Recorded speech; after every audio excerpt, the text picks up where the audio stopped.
Once upon a time, there was a very young, curious girl named Alice. Alice went for a long walk outside and soon sat down to rest. Alice began to daydream. She imagined a wonderful world where all the animals and flowers could talk. Just then, Alice looked up and saw a white rabbit carrying a pocket watch. "I'm late," said the white rabbit as he ran by. Alice was so curious, she tried to catch up to the rabbit. "Mr. Rabbit, please wait," called Alice. Alice followed the rabbit into a hole in the ground. She began to fall down the long tunnel, but landed just in time to see the rabbit run through a tiny door. Alice was too big to fit through the door. She saw a small bottle that had a label that read, "Drink me." Alice drank the liquid and became small enough to fit through the door.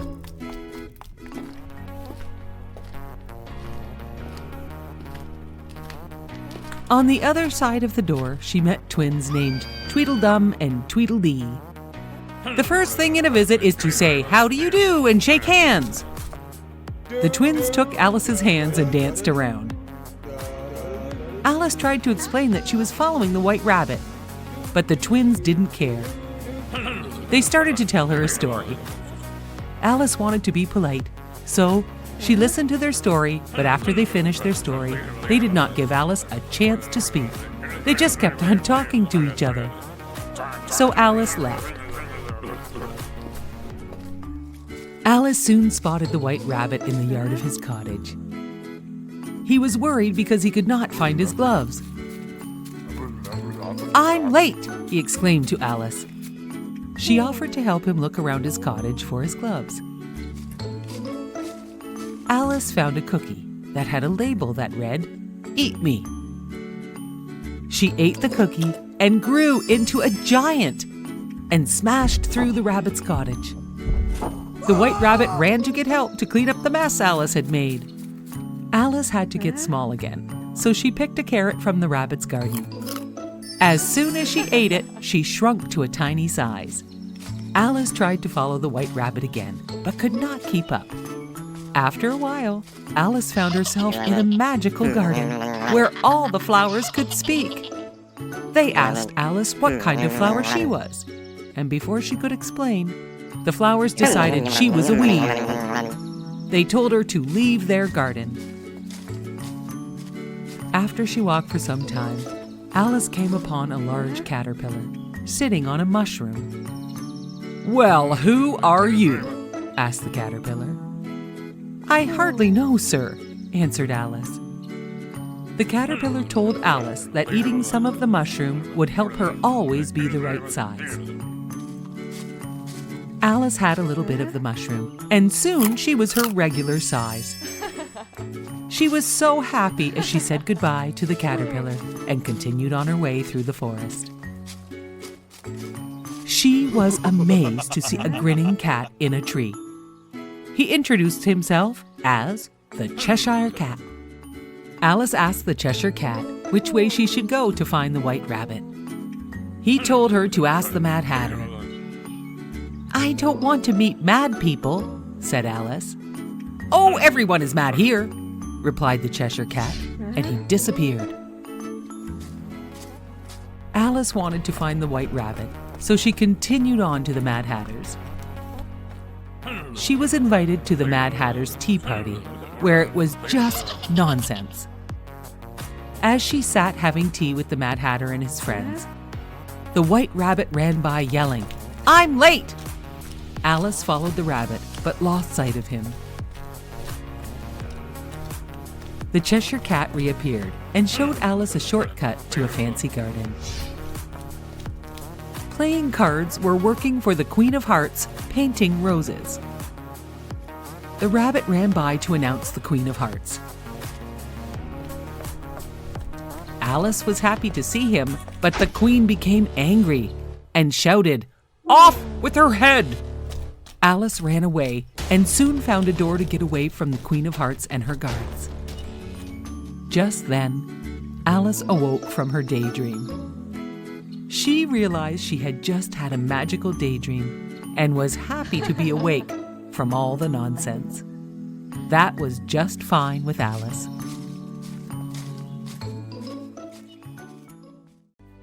Long ago in a small village, a woodcarver named Geppetto made a wooden puppet. It looked so much like a real boy that Geppetto gave it a name, Pinocchio. The old man was so happy, he showed the puppet to his cat Figaro and his goldfish Cleo. As Geppetto showed his puppet to his dear pets, a small cricket named Jiminy Cricket snuck into Geppetto's house to have a warm night's sleep. Jiminy Cricket watched as Geppetto set the puppet down and gazed out the window at the stars. "Look at that! The wishing star!" Geppetto cried. Geppetto wished Pinocchio was a real boy. Soon it was bedtime, and Geppetto, Figaro, Cleo, and Jiminy Cricket all fell asleep. Before long, a beautiful light filled the workshop and woke up Jiminy Cricket. It was the Blue Fairy. She had heard Geppetto's wish and was there to make Pinocchio a real boy. She touched the puppet with her magic wand, and Pinocchio came to life.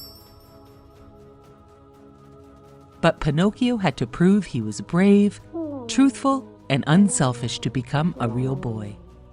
The Blue Fairy knew Pinocchio would need help, so she made Jiminy Cricket his helper, so he would help him to choose between right and wrong, and prove himself. Geppetto was delighted with Pinocchio, and he sent him off to school like a good parent. On the way to school, Pinocchio met a sly fox, who said Pinocchio could make a lot of money, and didn't have to go to school. Jiminy Cricket didn't trust the sly fox. The sly fox said he could spend all of his time having fun in the theater, instead of studying at school. Pinocchio said, "Okay!" and off he went with the sly fox to the theater owner. That night, the theater owner put Pinocchio on stage. He was a big hit, as he sang and danced for the crowd. The crowd threw money on the stage. Jiminy Cricket, who was in the crowd, worried. After the show, the theater owner locked Pinocchio up and said, "You will live here and make me lots of money." Pinocchio and Jiminy Cricket wondered how he could escape. Luckily, the Blue Fairy arrived. She asked Pinocchio why he missed school. He lied. She asked him more questions, and each time he told a lie, his nose grew longer and longer. The Blue Fairy reminded him to tell the truth if he wanted to be a real boy.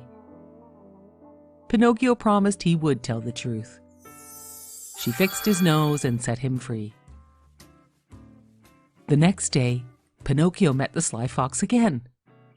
The sly fox convinced Pinocchio to not go to school, but instead play and have fun all day. Pinocchio followed the fox, not returning home after regular school time. Geppetto was worried and went to look for Pinocchio. Geppetto sailed his boat to search for Pinocchio, and he was swallowed up by a huge whale. When Pinocchio returned home from playing all day, he found this out, and he knew he must save Geppetto. Pinocchio and Jiminy Cricket found the huge whale, and they teased him with the fish. The whale grabbed the fish, the pole, Pinocchio, and Jiminy Cricket, and they were all swallowed into his belly. They found Geppetto in the whale's belly too. They must find a way to escape from the whale. They decided they would make the whale sneeze, and they would all escape when the whale opened his mouth. It worked, but when the whale saw them in the water, he thrashed around, knocking everyone about. Pinocchio had to grab Geppetto to save him. After a while, the water settled down and Geppetto and Jiminy Cricket awoke on the beach. They found Pinocchio lying lifeless on the rocks. Geppetto was heartbroken, and he carried his son home in his arms, convinced he had lost Pinocchio forever. Back in the workshop, Geppetto and Jiminy Cricket cried, and then all of a sudden, the blue fairy appeared. She touched her wand on Pinocchio and said, "Awake!" Pinocchio awoke, and the blue fairy said, "By saving Geppetto, you have proven yourself to be brave, truthful, and unselfish." "I am a real boy!" shouted Pinocchio. Pinocchio, Geppetto, Jiminy Cricket, and all the pets celebrated and danced as Geppetto's wish had come true. Pinocchio was a real boy. Once upon a time, there was a boy named Aladdin who lived far, far away with his poor widowed mother. One night, a stranger knocked on the front door and said, "Good evening. My name is Mustafa, and I am looking for my brother's son, Aladdin. I would like to take Aladdin to work with me to make good money." Aladdin wasn't too keen on the idea because there was something about Mustafa that he did not like. But his mother thought it was a great idea, and she agreed to let Aladdin go with his uncle.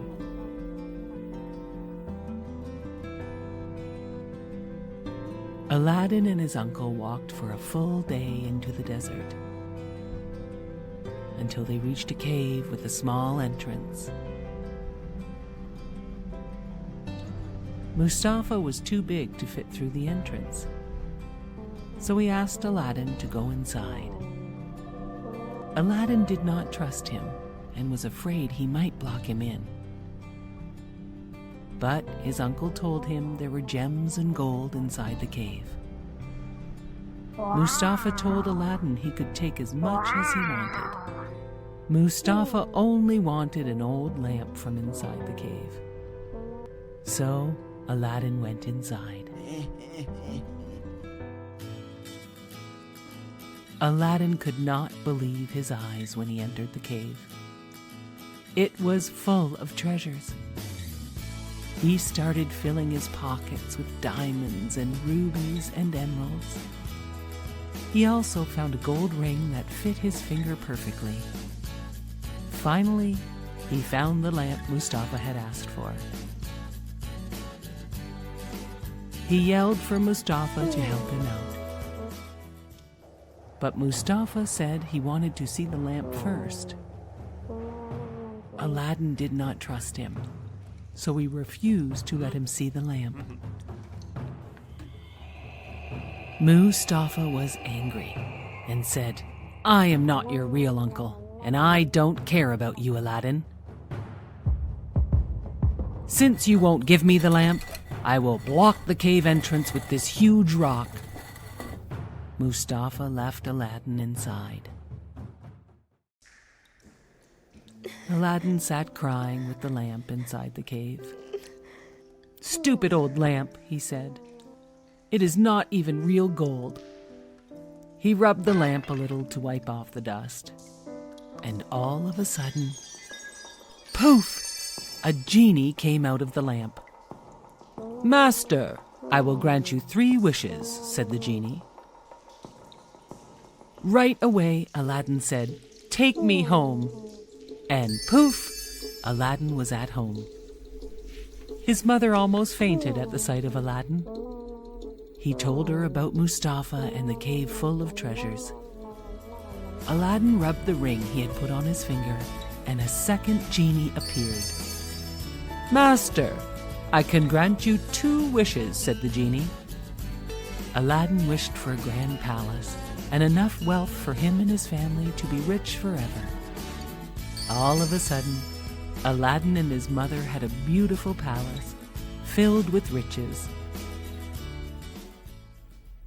One day, Aladdin was walking through the city when he saw the most beautiful girl.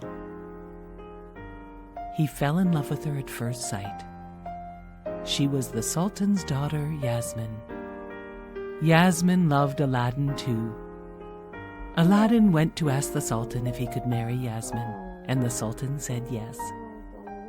After many years, the Sultan died and Aladdin ruled the country. This news reached Mustafa. Mustafa knew how Aladdin became so rich and powerful, and he made a plan to get the lamp back. Mustafa tricked Yasmin, who had no idea who he was, into trading him with the old ugly lamp for a shiny new one. Yasmin accepted the trade and went to show Aladdin. Aladdin was mad at Mustafa for tricking his wife into this trade. He searched for Mustafa and found him sleeping with the magic lamp. Aladdin slipped the lamp from Mustafa and raced back to the palace. Aladdin had one more wish, and he asked the genie to turn Mustafa into a frog so that he could never bother them again. The genie granted Aladdin's wish, and Yasmin and Aladdin lived happily ever after. Once upon a time, in a faraway land, a lovely princess was born. The king and queen named their daughter Aurora. They invited everyone in the kingdom to the palace to celebrate her birth. Everyone except for the evil fairy Maleficent. The wicked fairy was so mad about not being invited that she snuck in anyway, in a flash of lightning, and she put a curse on beautiful Princess Aurora. Before the sun sets on her 16th birthday, she will prick her finger on a spinning wheel and die. Then, Maleficent, in a flash of thunder, disappeared. Luckily, 3 good fairies were at the party, and they softened the curse with a prophecy that said, "If this will happen, you will only sleep, not die. Your sleep will be ended when your true love gives you a kiss." The 3 fairies disguised themselves as peasant women and agreed to raise Aurora in the woods to keep her identity a secret until the night of her 16th birthday. The years passed and Princess Aurora grew into a lovely girl. She only knew the 3 women as her aunts, not as fairies, and they called her Briar Rose. The evil fairy Maleficent was always looking for her, but never could find her.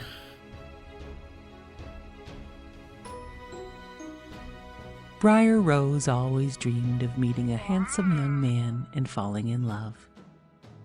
Then, on the day of her 16th birthday, a prince was riding through the woods. The prince heard Briar Rose singing. He asked her to dance, and before they knew it, they had fallen in love.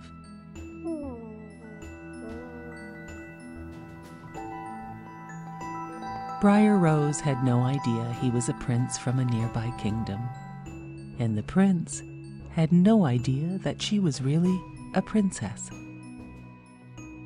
The 3 aunts were busy baking Briar Rose's 16th birthday cake.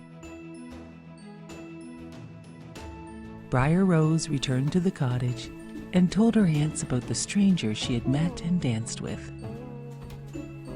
The aunts told Briar Rose her real name was Princess Aurora, and she would be returning to the castle that evening.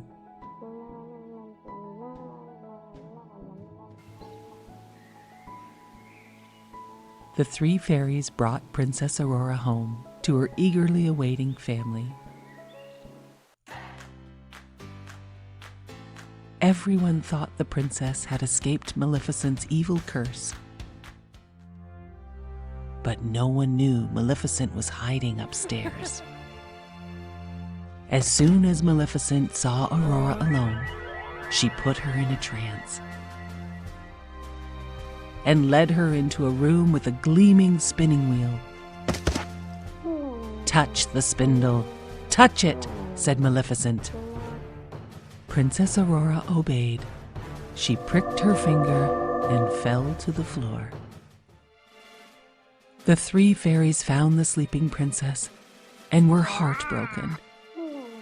They must now find the handsome stranger the princess had met in the woods.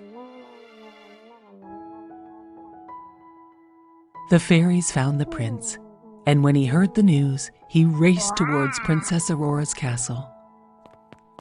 Maleficent was waiting to stop the prince, but she was no match for the prince, and he made his way to the peaceful, beautiful, sleeping Princess Aurora. He knelt by her side and gently kissed her. Slowly, Princess Aurora opened her eyes. She smiled when she saw the face of the handsome stranger from the forest. He was her true love. Aurora sat up and took his hand. The prince asked Aurora to be his bride. "Yes, of course," replied Princess Aurora. They would live in his grand castle, close to her parents and her fairy aunts. Princess Aurora and the prince lived happily ever after.